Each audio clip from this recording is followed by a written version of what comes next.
voice or is it? It will be voice and video. You want to take your sister? I usually go off to the side so it can still see me. I might move it back a little bit. We'll see.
Okay, good morning. My name is Katie Bronson, and I call the meeting to order at 10 o'clock a.m. This public hearing is being conducted pursuant to Title 11 of Article 8 of the Public Authorities Law of the State of New York, as amended, and Chapter 759 of the laws of 1967 of the State of New York, and as amended and known as Act. A notice of public hearing describing the Indus East Union Street LLC project was published in the Times of Wayne County on June 9th, 2024, a copy of which is attached and is part of the official transcript and here today.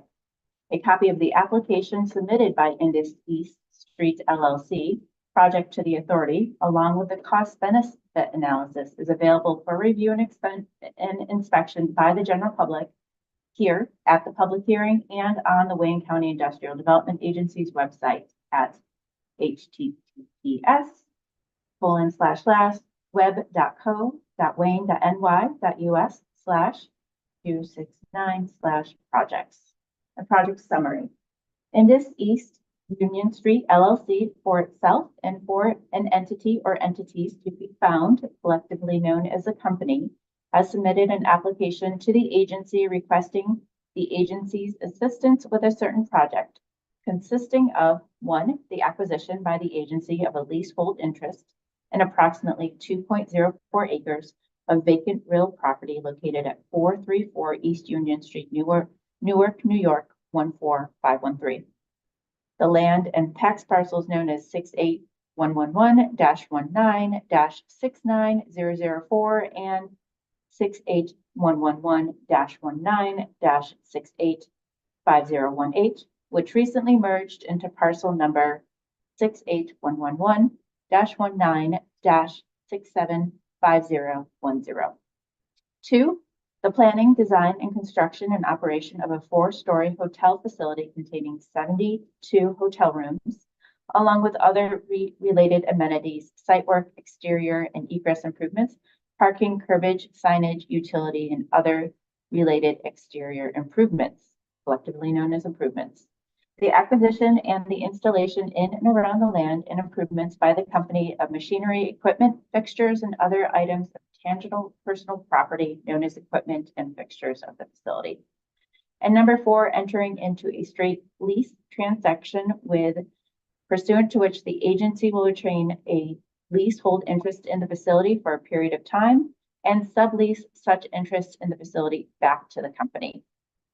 And the agency is contemplating providing financial assistance to the company with respect to the project in the form of 1, an exemption from all state and local tax and use taxes with respect to qualifying personal property, including in or incorporated into the facility or used in the construction and equipping of the facility. 2, mortgage recording tax exemption for project financing. And 3, a partial real property tax abatement through a payment in lieu of taxes known as the pilot, pursuant to which the company would make payments in lieu of real property taxes to the agency for the benefit of each affected tax jurisdiction, collectively known as affected tax jurisdiction. In connection with the application and in furtherance of the project's financial impact with the town and the village of Newark, the company has requested the agency's consideration of a deviation from the UTEP to allow for a 15-year exemption period in lieu of the standard 10-year exemption period. Upon due consideration, the company's application, the various positive and economic social impacts of the project, and the project's general satisfaction of several considerations set forth within the UTEP, including without limitation, 1, the nature of the proposed hotel project, which will be located within and upon tax parcels that qualify as highly distressed pursuant to the Act. 2, the nature of the subject property as vacant land before the project begins. 3, the economic condition of the area at the time of the application and the economic multiplying effect the project will have on the area. 4, the extent to which the project will create or retain permanent private sector jobs, the number of jobs to be created, retained, and or the salary ranges of such jobs. 5, the positive impact of the proposed project on existing and proposed businesses and economic development projects in the vicinity, including that will be supported by the hotel facility. 6, the amount of private sector investment generated by the proposed project. 7, the likelihood of the company accomplishing the proposed project in a timely fashion. 8, the positive effects of the proposed project upon the environment and surrounding property. 8, the extent to which the proposed project will be provided additional resources of revenue for municipalities and school district within the project is located. And 10, the extent to which the proposed project will provide a benefit, economic or otherwise, not otherwise available within the village. Based upon the foregoing qualifying factors under the UTEP, the agency contemplates approving the proposed deviation. For the purposes of the project, the Village of Newark served as lead agency for the review of seeker, and a copy of the seeker is available at this meeting. We do allow for people to provide written comments to the executive director of the agency. At this time, we have not received any written comments, but also at this time, we give an opportunity for anyone to provide any public comments. Do we have anyone here providing any public comment at this time? Okay, since we have no one here to provide any public comment, I will close the meeting at 10:07 a.m.